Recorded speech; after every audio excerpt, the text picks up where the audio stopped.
मेरे YouTube channel ममता कहानी hub में आप सबका स्वागत है। आज इस वीडियो में हम अमावस्या पूर्णिमा दो बहनों की कथा का श्रवण करेंगे।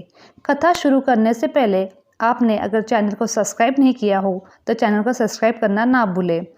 अमावस्या पूर्णिमा दो बहनों की कथा। एक राज्य में एक राजा और एक रानी रहते थे, जिनकी 4 संतानें थीं, 2 लड़के और 2 लड़कियां। एक लड़की का नाम पूर्णिमा तथा दूसरी लड़की का नाम अमावस्या था। पूर्णिमा घर के कामों में निपुण थी और घर का सारा काम करती थी और भगवान की पूजा अर्चना भी किया करती थी। इसके अतिरिक्त वह गौ माता की सेवा भी करती थी। और उसकी दूसरी बहन अमावस्या ना ही घर का कोई काम करती थी, ना ही भगवान की पूजा अर्चना करती थी और ना ही गौ माता की सेवा करती थी। पूर्णिमा सर्वगुण संपन्न थी, फिर भी राजा और रानी अपने दोनों बेटों तथा पुत्री अमावस्या को ही प्यार किया करते थे। वह पूर्णिमा से प्यार नहीं करते थे और उसके साथ भेदभाव करते थे। राजा के चारों पुत्र और पुत्री धीरे धीरे बड़े हो रहे थे। जब वे बड़े हो गए, राजा ने अपने दोनों पुत्रों का विवाह योग्य कन्याओं के साथ कर दिया। इसके बाद रानी ने राजा से कहा कि अब दोनों पुत्रियां विवाह के योग्य हो गई है, इन दोनों का विवाह भी करा दो। लेकिन पुत्री अमावस्या का विवाह किसी बड़े खानदान में कराना और पूर्णिमा का विवाह किसी गरीब परिवार में कराना, क्योंकि पूर्णिमा को केवल भगवान की पूजा पाठ करना ही पसंद है और गाय की सेवा करना ही पसंद है। अब रानी ने राजा को दोनों पुत्रियों का रिश्ता तय करने के लिए भेज दिया।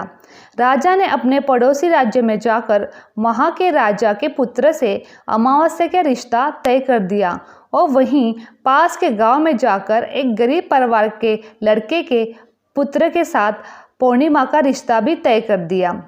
यह सारी बात जानकर राजा ने अपनी रानी से बताया तो रानी सोचने लगी कि अब देखते हैं कि भगवान इसकी मदद कैसे करते हैं। यह बहुत ही पूजा पाठ करती है और भगवान से मनन करती है। पूर्णिमा का भाई और उसकी भाभी पूर्णिमा से बहुत प्यार करते थे, क्योंकि पूर्णिमा उनके घर के कामों में उनका साथ देती थी और कामों में उनका हाथ बटाती थी और यही उनकी दूसरी बहन अमावस्या उन पर अपना रोब जमाती थी और घर का कोई काम नहीं करती थी। कुछ समय बीत जाने के बाद दोनों पुत्रियों का विवाह हो जाता है और राजा रानी की विवाह के बाद अपनी दोनों पुत्रियों को विदाई देते हैं। विदाई देते समय राजा और रानी पुत्री अमावस्या को बहुत सारा धन और दौलत देकर विदा करते हैं और पूर्णिमा को भी कुछ भी नहीं देते, खाली हाथ अपने घर से विदा कर देते हैं। इसके बाद दोनों बहनें अपने अपने ससुराल को चली जाती है। कुछ दिन बीत जाते हैं और एक दिन अमावस्या अपने घर पर शिवजी की कथा रखती है, जिसमें वह सभी गांव वाले को निमंत्रण देती है और अपनी बहन पूर्णिमा को नहीं बुलाती। जब गांव की सभी औरतें अमावस्या के यहाँ जाती है तो यहाँ सब दृश्य पूर्णिमा अपने घर के दरवाजे के बाहर बैठकर देख रही होती है। तब वहाँ से गुजर रही औरतें पूर्णिमा से कहती है कि तुम्हारी बहन के यहाँ शिवजी की कथा रखी है, क्या तुम नहीं चलोगी पूर्णिमा?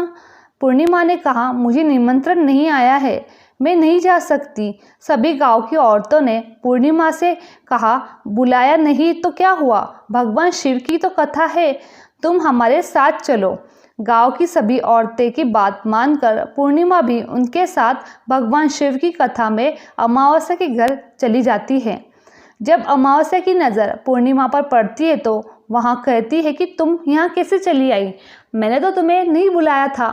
खैर कोई बात नहीं, अब तुम आ गई हो तो चुपचाप बैठी रहना। और यहाँ कहते हुए अमावस्या ने पूर्णिमा की गरीबी का भी मजाक उड़ाया।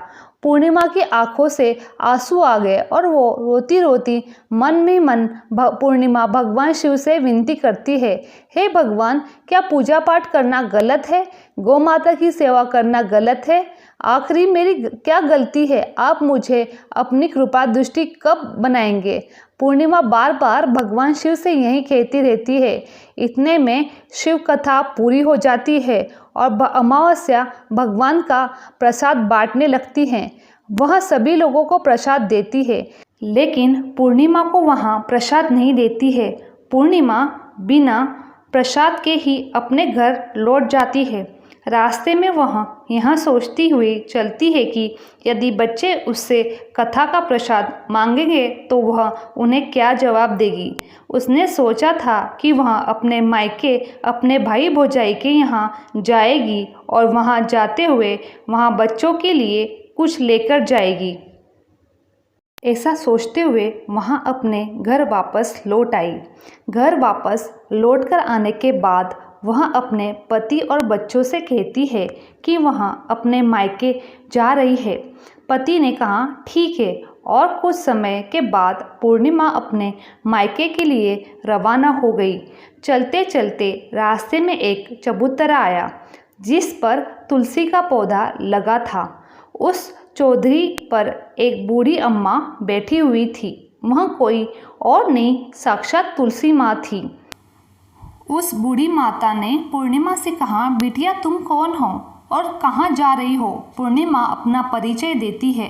परिचय देने के बाद बूढ़ी औरत ने पूर्णिमा से कहा कि यहाँ तुलसी का पौधा सूख रहा है, इसमें थोड़ा सा पानी डाल दो और इस चबूतरे की साफ सफाई कर दो, जिससे मुझे थोड़ी ठंडक मिलेगी। पूर्णिमा ने कहा कि ठीक है माँ, मैं तुलसी में पानी डाल देती हूँ, यहाँ की साफ सफाई भी कर देती हूँ। पूर्णिमा ने साफ सफाई करने के बाद बूढ़ी अम्मा को भी नहला दिया और बूढ़ी अम्मा की भी सेवा की, उनके पैर दबा दिए। बूढ़ी अम्मा से कहा कि माँ जी और बताइए आपकी क्या सेवा करूँ, और कोई काम है तो बता दीजिए, मैं कर दूंगी। बूढ़ी अम्मा ने कहा कुछ नहीं, अब तुम जाओ और वापस आते समय मुझसे मिलते हुए जाना।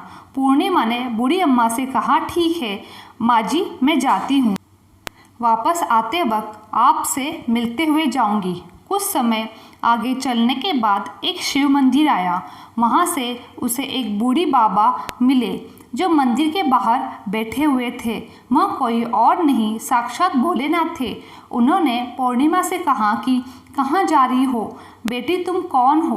तब पूर्णिमा ने अपना परिचय दिया।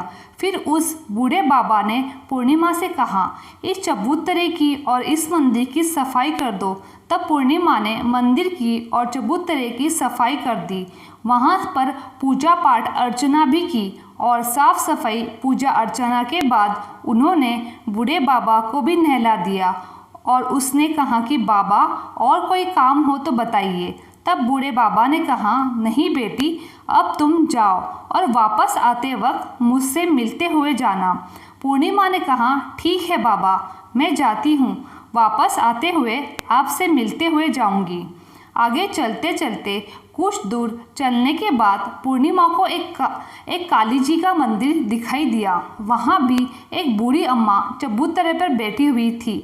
उस बूढ़ी औरत ने भी पूर्णिमा से कहा बेटी तुम कौन हो, कहाँ जा रही हो? तब पूर्णिमा ने उस बूढ़ी औरत को भी अपना परिचय दिया।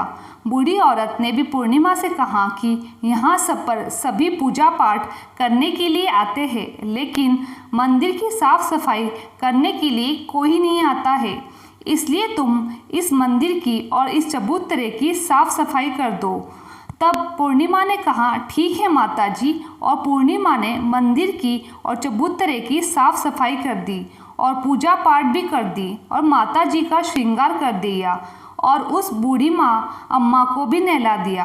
और बूढ़ी अम्मा के पैर दबाती हुई बोलती है कि आपके सभी काम हो गए माँ जी, और कोई काम हो तो बताइए। बूढ़ी अम्मा कहती है नहीं बेटी, अब तुम जाओ, लेकिन वापस आते वक्त मुझसे मिलते हुए जाना। पूर्णिमा कहती है ठीक है। वह आगे चली जाती है। आगे चलते चलते एक नदी आती है। वहाँ पर भी एक बूढ़ी अम्मा बैठी रहती है और वह कहती है कि बेटी तुम कौन हो, कहाँ से आई हो? उसे भी पूर्णिमा अपना परिचय देती है। बूढ़ी औरत पूर्णिमा से कहती है कि नदी पर स्नान करने तो यहाँ सब आते हैं, लेकिन यहाँ की साफ सफाई कोई नहीं करता, इसलिए तुम इस नदी की साफ सफाई कर दो। पूर्णिमा कहती है ठीक है माँ जी, वहाँ की साफ सफाई कर देती हूँ। उस बूढ़ी अम्मा के पैर दबा देती है और कहती है, माँ जी और कोई काम है तो बताइए। बूढ़ी औरत कहती है कि कुछ नहीं बेटी, तुम जाओ, लेकिन वापस आते वक्त मुझसे मिलते हुए जाना। और वहाँ नाव में बैठकर नदी के दूसरे किनारे पहुँच जाती है और वहाँ अपने मायके के घर पहुँच जाती है। वहाँ पर पूर्णिमा के भाई भाभी उसे देखकर बहुत खुश हो जाते हैं और वे पूर्णिमा की बहुत खातिरदारी करते हैं, उससे बहुत सारी बातें करते हैं और कहते हैं बच्चों को भी साथ में लेकर आती तो बहुत अच्छा होता। अब कुछ समय के बाद पूर्णिमा ने वापस अपने ससुराल जाने को कहा तो उसकी भाभी ने उसके लिए एक साड़ी दी और खेलों में बच्चों अब कुछ समय बाद पूर्णिमा ने वापस अपने ससुराल जाने को कहा तो उसकी भाभी ने उसके लिए एक साड़ी दी और थैले में एक बच्चों के लिए कपड़े और खाने पीने का कुछ चीज़ें रख दी। कहा कि तुम बहुत दिनों बाद आती हो और पूर्णिमा की भाभी ने यह थैला पूर्णिमा के हाथ में दे दिया और कहा कि जाओ और जल्दी वापस आना। इसके बाद पूर्णिमा वहाँ से अपने ससुराल के लिए रवाना हो गई और उसी नदी के किनारे पहुंची और नाव में बैठकर दूसरे किनारे पर उतर गई। वहाँ पर उतरने के बाद वहाँ पर उसे वही बूढ़ी अम्मा मिली जो साक्षात गंगा मैया थी। उस बूढ़ी अम्मा ने पूर्णिमा को एक थैला दिया और कहा कि इसे तुम अपने घर जाकर ही खोलना। अब पूर्णिमा के पास बहुत थैले हो गए थे। उन्हें लेकर पूर्णिमा वहाँ से रवाना हुई। आगे कुछ दूर चलने पर काली माँ का मंदिर आया। वहाँ पर काली माँ बूढ़ी माँ के रूप में विराजमान थी। उसने कहा, आई गई क्या बेटी? पूर्णिमा ने कहा, हाँ माँ जी, मैं आ गई। काली माँ ने उसे एक थैला दिया और कहा कि तुम थैला अपने घर जाकर खोलना। अब पूर्णिमा के पास 3 थैले हो गए थे। तीनों थैले लेकर पूर्णिमा आगे बढ़ी। कुछ दूर जाने पर शिवजी का मंदिर आया जहां बूढ़े बाबा के रूप में शिवजी स्वयं विराजमान थे। बूढ़े बाबा ने कहा, पूर्णिमा तुम वापस आ गई? पूर्णिमा ने कहा, हाँ बाबा, मैं वापस आ गई। बूढ़े बाबा ने पूर्णिमा को एक थैला दे दिया और कहा कि यह थैला तुम घर जाकर ही खोलना। पूर्णिमा ने कहा, ठीक है। अब पूर्णिमा के पास 4 थैले हो गए थे। पूर्णिमा 4 थैले कैसे ले जाती? उसने एक पुरानी साड़ी निकाली और उन सभी थैलों को एक साथ गट्ठा बना लिया और सर पर रखकर वहाँ से रवाना हो गई। कुछ दूर जाने के बाद उसे तुलसी माँ बूढ़ी औरत के रूप में मिलती है और कहती है, पूर्णिमा तुम आ गई? पूर्णिमा कहती, हाँ माँ जी, मैं आ गई। बूढ़ी औरत भी उसको एक थैला देती है और कहती है कि ये थैला तू अपने घर जाकर ही खोलना। पूर्णिमा कहती है, ठीक है माँ जी। अब पूर्णिमा के पास 5 थैले हो गए थे। पूर्णिमा वहाँ से रवाना हुई, वापस अपने घर पहुँच गई। पूर्णिमा ने बच्चों को नीचे रखा और कहा, सबसे पहले अपने मायके का थैला खोलकर देखने लगी। उसमें बच्चों के लिए अच्छे अच्छे कपड़े और खाने पीने की चीज़ें थी। उसने कुछ गहने भी थे। पूर्णिमा ने अपने बच्चों के लिए कपड़े दे दिए और खाने पीने की चीज़ें भी अपने बच्चों को दे दी। वो देखकर बच्चे खुश हो गए। पूर्णिमा ने दूसरा थैला खोला तो गंगा माया ने दिया था। उसमें ढेर सारे हीरे जवाहरात, सोना चांदी आदि थे। इसके बाद अब पूर्णिमा ने तीसरा थैला खोला जो कि काली माँ ने दिया था। उसमें बहुत सारा सोना श्रृंगार का सामान भरा हुआ था। इसके बाद पूर्णिमा ने चौथा थैला खोला, उसे भगवान शिव ने दिया था। उसमें बहुत सारा धन संपत्ति से भरा हुआ था, बहुत सारी खुशियाँ भरी हुई थी। इसके बाद अब पूर्णिमा ने 5वां थैला खोला, उसे तुलसी माँ ने दिया था। उसमें चावल, दाल और 7 प्रकार के खाने की चीज़ें से भरा हुआ था। पूर्णिमा के घर की किसी भी चीज़ की कमी नहीं थी। उसका घर धन धान्य से भरा हुआ था, परिपूर्ण था। अब पूर्णिमा और उसका परिवार सुख में जीवित व्यतीत करने लगे। अब पूर्णिमा के मन में विचार आया कि क्यों ना शिवजी की कथा कराई जाए और शिवजी की कथा में एक कार्यक्रम रखा। पूर्णिमा ने गांव के सभी लोगों को निमंत्रण दिया और घर घर जाकर सभी लोगों को बुलावा दिया। पूर्णिमा अपनी बहन अमावस्या को घर भी गई। अमावस्या को भी शिवजी की कथा के लिए उसने घर बुलाया। जब अमावस्या पूर्णिमा के घर शिवजी की कथा में आई तो उसने देखा पूर्णिमा के घर किसी भी चीज़ की कमी नहीं थी। इतना सारा धन दौलत देखकर अमावस्या आश्चर्यचकित हो गई। उसने पूर्णिमा से कहा कि तुम्हारे पास घर में इतनी धन दौलत कहाँ से आई? पूर्णिमा ने कहा, देखो बहन, तुमने शिवजी की कथा रखी थी और मुझे नहीं बुलाया था, फिर भी मैं चली आई। तुमने मुझे प्रसाद तक नहीं दिया और मेरे गरीबी का मजाक भी उड़ाया। उसके बाद अपने घर आ गई और घर आते वक्त मुझे मन ही मन सोच रही थी कि अपने मायके जाऊंगी और मैं अपने मायके चली गई। और जो कुछ घटना इस बीच हुई थी वह सभी घटना अपनी बहन अमावस्या को बताती है। तो अमावस्या कहती है कि तुम भी मुझे प्रसाद मत दो और मुझे डांट लो। लेकिन पूर्णिमा ने कहा कि यहाँ तो भगवान का प्रसाद है, मैं तो सबको दूंगी, तुम्हें भी दूंगी। फिर अमावस्या ने प्रसाद नहीं लिया और वहाँ से सीधे अपने घर चली गई। घर जाकर अपने बच्चों को कहकर वहाँ से अपने मायके जाने के लिए तैयार हो गई। मायके के लिए निकल गई। उसे भी रास्ते में चलते चलते तुलसी माँ मिली, जो चबूतरे पर बूढ़ी माँ का रूप लेकर बैठी हुई थी। बूढ़ी माँ ने अमावस्या से कहा, बेटी तुम कौन हो? तुम कहाँ जा रही हो? अमावस्या ने अपना परिचय दिया। बूढ़ी माँ ने कहा, बेटी यह तुलसी का पौधा सूख रहा है, इसमें थोड़ा सा पानी डाल दो और इस चबूतरे की सफाई कर दो। तो अमावस्या ने कहा, बुढ़िया तुझे दिखाई नहीं दे रहा है कि मैं इतनी महंगी साड़ी पहन रखी है, यह गंदी हो जाएगी। ऐसा कर कर वहाँ से चली जाती है। वहाँ से आगे चली गई।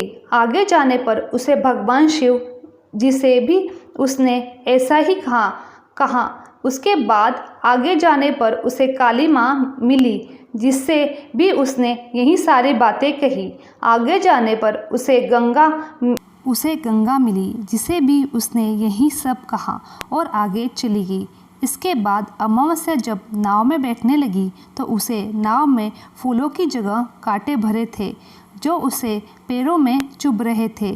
किनारे पर उतरकर वह अपने मायके चली गई।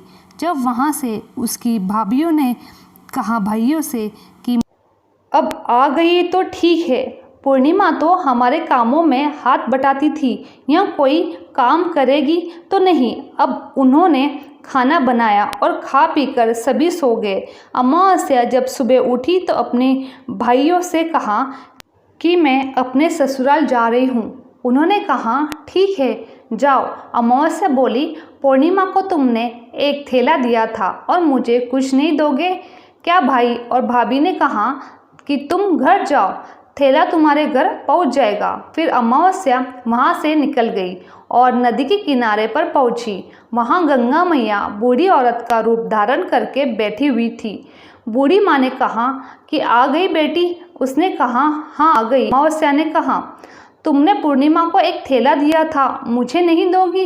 बूढ़ी अम्मा ने कहा तुम घर जाओ, थैला तुम्हारे घर पहुंच जाएगा। इसके बाद आगे जाने पर उसे काली मैया मिली, जिसने भी अमावस्या को यही कहा।